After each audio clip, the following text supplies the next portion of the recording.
پہلے کہ میں امام عالی مقام پر کچھ گفتگو کروں، اس بنیاد کو سمجھانے کے لیے، بتانے کے لیے ایک واقعہ پیش کرتا ہوں۔ یہ واقعہ نظم اللعالی کے اندر، یہ کتاب ہے حضرت سید محمد بلگرامی رحمت اللہ علیہ کی، اور اس کا نام جو نظم اللعالی ہے، یہ لؤلؤ یخرج منہم اللؤلؤ والمرجان، اس آیت سے اس کا نام اخذ کیا گیا ہے، نظم اللعالی۔ سید محمد بلگرامی نے بھی لعالی نام سے لکھا۔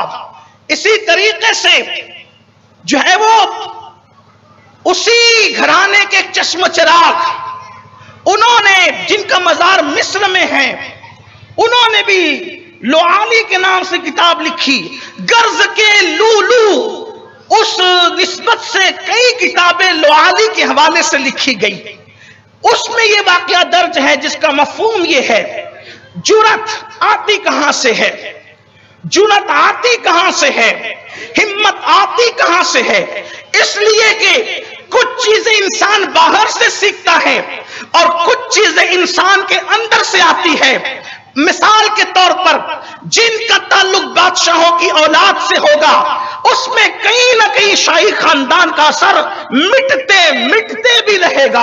مثال کے طور پر لوگ کہتے رسی جلی بل نہ جلا، ایسے میرے آقا علیہ السلام نے خود فرمایا اسلام میں نسب پہ فخر جائز نہیں، لیکن اللہ کے رسول نے فرمایا مومنوں کا جو امام ہوگا الائمۃ من القریش، کہ جو امام ہوگا امیر المومنین ہوگا وہ قریش سے ہوگا۔ کیوں؟ اس لیے کہ کسی ہلکے پھلکے کو لا کر بٹھائیں گے تو کئی 2 پیسے کے بدلے میں سودا نہ کر لے۔ اس طریقے سے آثار ہوتے ہیں، معاملات ہوتے ہیں۔ اللہ اکبر، نسب پہ فخر حرام ہے، نسب پہ فخر جائز نہیں ہے، لیکن اللہ اکبر اس کے کچھ اثرات بھی اسلام کے اندر ہے۔ میرے آقا علیہ السلام کے پیارے دیوانوں، سیدنا فاروق اعظم رضی اللہ تعالیٰ عنہ غیر گزرے لوگوں کو جو ہے وہ عمارت کے مقام پر فائز نہیں فرماتے تھے۔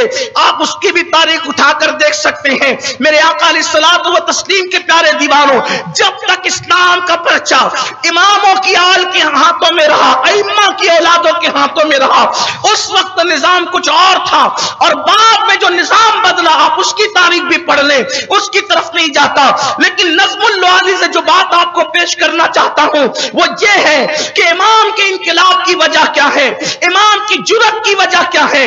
22,000 کا لشکر 22 آدمی کو دیکھ کر کے ایک انسان کے قدم اکھڑنے لگتے ہیں، سانسیں چڑھنے لگتی ہے، انداز بدلتا ہے، انسان کی بولی بدلتی ہے۔ لیکن قربان جائیں، اللہ اکبر، امام علی مقام کو سمجھنے کی کوشش کی جائے، معرفت حسین حاصل کرنے کی کوشش کی جائے۔ جب حضرت سیدنا امام زین العابدین کو آہو بکا کرتے، روتے ان کے چھوٹے شہزادے حضرت امام زید نے سنا کہ بار بار روتے ہیں بابا، بار بار روتے ہیں بابا، بار بار روتے، ہر بار روتے۔ امام زین العابدین سید سجاد عابد بیمار امام الائمہ اللہ اکبر زین العباد رضی اللہ تبارک و تعالیٰ عنہ صرف روتے روتے روتے روتے، ٹھنڈا پانی زندگی میں نہ پیا، ایک مکان تعمیر کر رکھا تھا جس کا نام بیت الحزن رکھا تھا، غم کا گھر رکھا تھا، وہاں عبادت کرتے، گریا کرتے، گریا وزاری کرتے، عجیب زندگی کا انداز تھا۔ ایک دن امام محمد باقر جو امام زین العابدین کے بڑے شہزادے ہیں، چھوٹے شہزادے نے کہا بھیا بابا ہمیشہ روتے کیوں ہیں؟ اللہ اکبر۔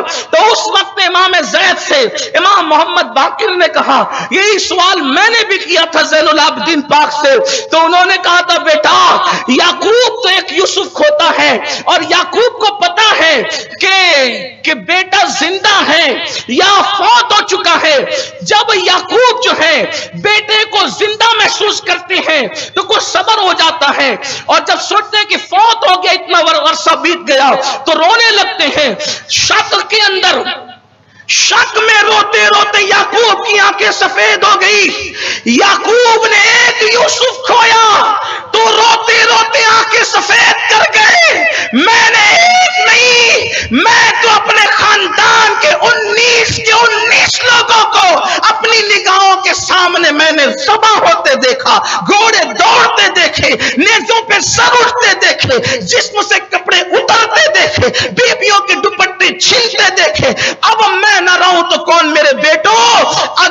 تجھ پر جو افتاد پڑی کسی پہاڑ پہ پڑتی تو وہ پہاڑ بھی ریزہ ریزہ ہوتا، اب میں کیوں نہ روؤں۔ امام محمد باقر نے وہ داستان اپنے چھوٹے بھائی امام زید کو سنائی۔ سیدنا زید رضی اللہ تبارک و تعالیٰ نے فرمایا کہ میں نے ان ظالموں سے بدلہ لینا ہے، تو حضرت زید کو امام محمد باقر نے کہا زید بدلہ لینے جائے گا، اگر تو نبی کی اولاد بن کر سید بن کر گیا تو تجھ پر افتاد بہت پڑے گی، تجھے ستایا بہت جائے گا، تجھے تکلیف بڑی پہنچائی جائے گی۔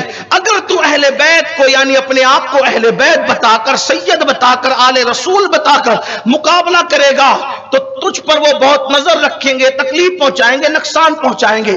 تو نے اپنے آپ کا نسب ظاہر نہیں کرنا بلکہ اپنے آپ کو تاجر ظاہر کرنا کہ میں ایک تاجر ہوں اور آیا ہوں کسی کام سے، لیکن بدلہ ان سے لینا۔ میرے نوجوانوں کی توجہ چاہتا ہوں کہ بدلہ ان سے لینا۔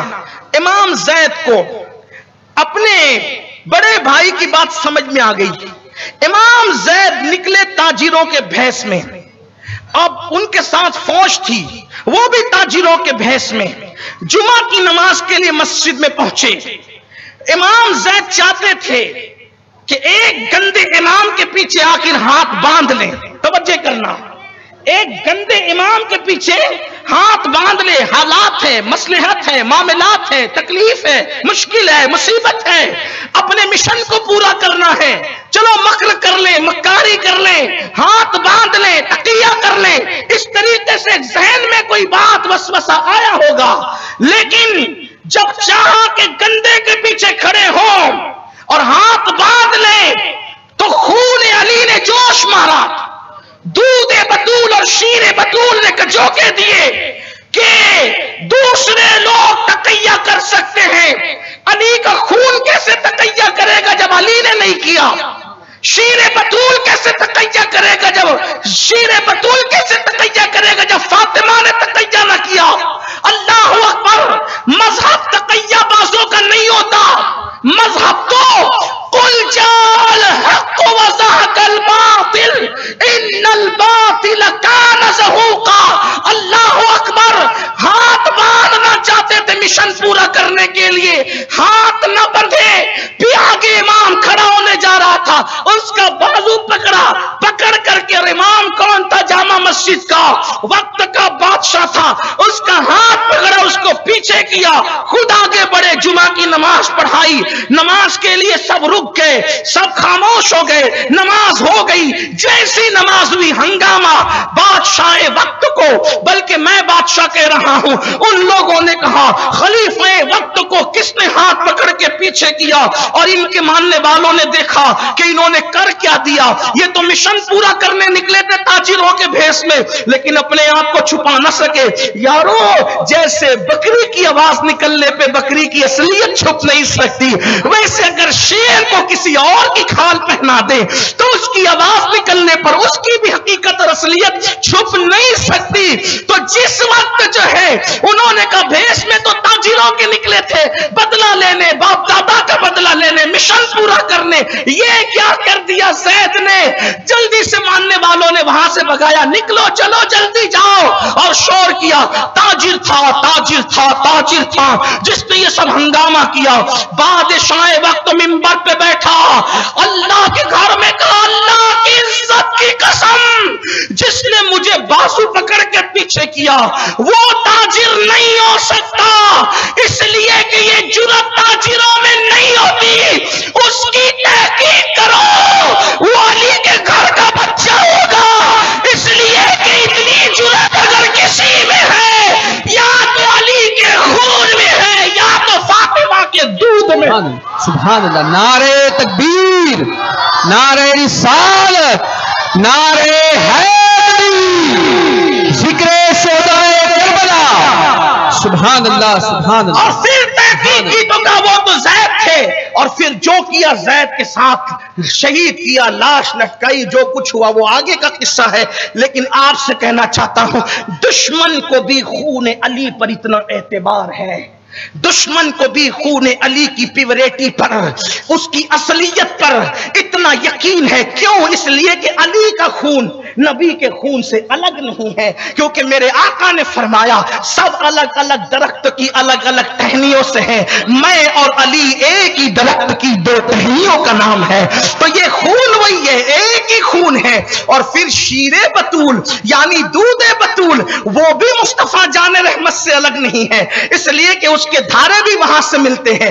اب سمجھے کہ یہ شیر یعنی دودھ اور خون اور ماحول کیا اثر پیدا کرتا ہے. تو اب سنو، جس کی اولاد کی جرات کا یہ عالم ہو، اس حسین ابن علی کی جرات کا عالم کیا ہوگا، ان کی شجاعت کا عالم کیا ہوگا.